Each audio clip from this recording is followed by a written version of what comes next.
పిల్లలపై ఒత్తిడి పెంచేస్తూ ర్యాంకుల గోలలో పడి అలా చెయ్యి ఇలా చెయ్యి అంటూ హింసించే ప్రతి తల్లిదండ్రి ఖచ్చితంగా ఈ ముగ్గురి గురించి తెలుసుకోవాలి. విజయానికి ఎలాంటి ఒత్తిడి పడాల్సిన అవసరం లేదని, ఎన్ని ఆటంకాలు ఎదురైనా పిల్లలకు పట్టుదల ఉంటే అవలీలగా లక్ష్యాన్ని చేరుకుంటారనడానికి వీరు నిదర్శనం. దేశంలోనే అత్యున్నతమైనది సివిల్ సర్వీస్. అంతకంటే గొప్ప ఉద్యోగం మరొకటి ఉండదు. 10లో స్టేట్ ఫస్ట్ వచ్చినా, ఇంటర్లో రికార్డులు బద్దలు కొట్టిన వారైనా సివిల్స్ అనేసరికి మాత్రం తమ వల్ల కాదంటూ చేతులెత్తేస్తారు. ఏ ఇంజనీరింగో మెడిసినో చేసి జీవితంలో స్థిరపడిపోతామని అంటుంటారు. మరి ఆ మాత్రం దానికి ఎందుకు ఈ గోలంతా? కొన్ని కోట్ల మంది సాఫ్ట్వేర్ ఇంజనీర్లలో ఒకరిగా ఉండడానికి ఎందుకింత రచ్చ? కాని ప్రస్తుతం తల్లిదండ్రులు, విద్యార్థులెవరికీ తెలియని ఓ కొత్త విషయాన్ని ఈ ముగ్గురు ప్రపంచానికి పరిచయం చేశారు. పనికిమాలిన సిద్ధాంతాలు, అపోహలను బద్దలు కొట్టారు. లక్షల మంది యువతలో స్ఫూర్తిని రగిలించారు. కళాశాలకు వెళ్లకుండా దూర విద్యలో చదువుకుని మరీ అత్యున్నత శిఖరమైన సివిల్స్ను ఛేదించారు. రోణంకి గోపాలకృష్ణ న్యూస్ పేపర్ కూడా రాని శ్రీకాకుళంలోని పారసంబ అనే మారుమూల ప్రాంతానికి చెందిన కుర్రాడు. 1 నుంచి 6 వరకు సొంతూరు పారసంబలోనే చదువుకున్నాడు. 6 నుంచి 10 వరకు బ్రాహ్మణతర్లలో చదివాడు. రానూ పోనూ రోజూ 8 కిలోమీటర్ల నడక. చదువంటే తగని మమకారం ఉండడంతో అదేమంత పెద్ద కష్టమనిపించలేదు. ఇంటర్ పలాసలో పూర్తి చేశాడు. అంతా తెలుగు మీడియంలోనే చదువు. ఇంగ్లీష్ అంటే కూడా తెలియదు. ఇంటర్ పూర్తి చేసేవరకు ఇంటికి కరెంటు లేదు. తల్లిదండ్రులిద్దరూ అక్షరం ముక్కరాని వ్యవసాయ కూలీలే. ఇంటర్ తరువాత టీటీసీ రాసి సీటు సాధించాడు. తరువాత డీఎస్సీ రాసి టీచర్గా ఎంపికయ్యాడు. పల్లెటూరిలో పుట్టినా, కార్పొరేట్ స్కూళ్లలో చదవకపోయినా ఏదైనా సాధించగలననే నమ్మకం ఎప్పుడూ వీడలేదు.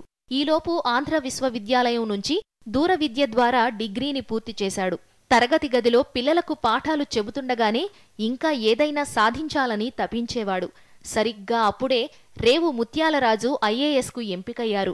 తనలాంటి గ్రామీణ నేపథ్యం, కటిక పేదరికం నుంచి వచ్చిన ఆయన సివిల్స్లో ఆల్ ఇండియా మొదటి ర్యాంకు సాధించారు.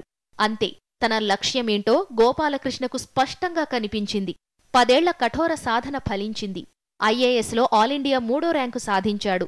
అది కూడా కేవలం తెలుగు భాషతోనే సాధించాడు. ప్రస్తుతం ఆయన విజయం చరిత్రలోనే గతమెన్నడూ కనీ వినీ ఎరుగనిది. సివిల్స్ ర్యాంక్ అంటే ఆంగ్లంలోనే సాధ్యమనే ప్రచారానికి తెరదించాడీ సిక్కోలు యువకుడు. ఉమల్ ఖేర్. ఈమె దీనగాథ వింటే బండలైనా కన్నీరు పెట్టాల్సిందే. గోపాలకృష్ణకు కనీసం తల్లిదండ్రులు, అన్నయ్య ఆసరాయినా ఉంది.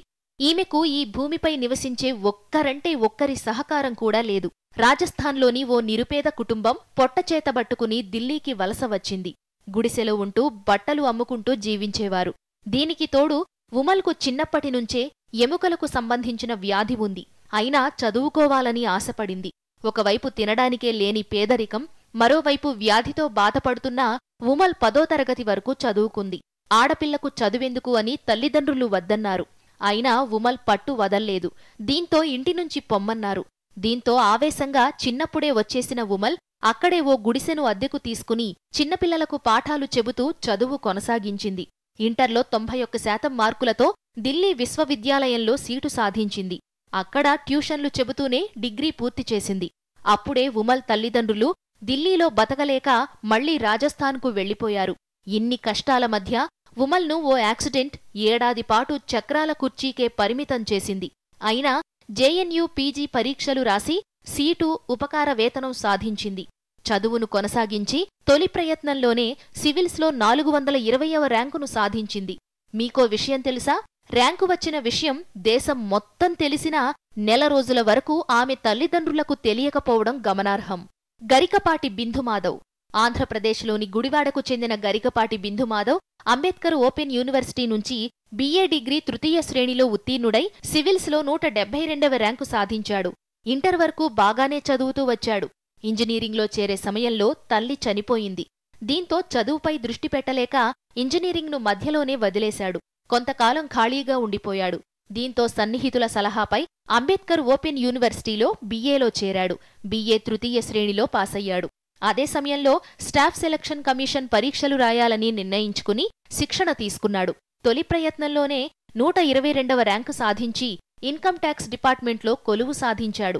ఇంకా ఏదైనా సాధించాలని సివిల్స్కు ఇంటినుంచే సిద్ధమయ్యాడు. తొలి ప్రయత్నంలోనే 172వ ర్యాంకు సాధించాడు. ఈ ముగ్గురి నుంచి నేర్చుకోవాల్సింది ఏంటో తెలుసా? ఏ బడిలో చదివారన్నది కాదు, ఏ గ్రూప్లో చేరారన్నదీ కాదు, ఎన్ని గంటలు బట్టీ పట్టారన్నదీ కాదు, కార్పొరేట్ దిగ్గజ విద్యాసంస్థల్లో చేరారా, దుంపల బడిలో చదివారా అన్నదీ అనవసరం.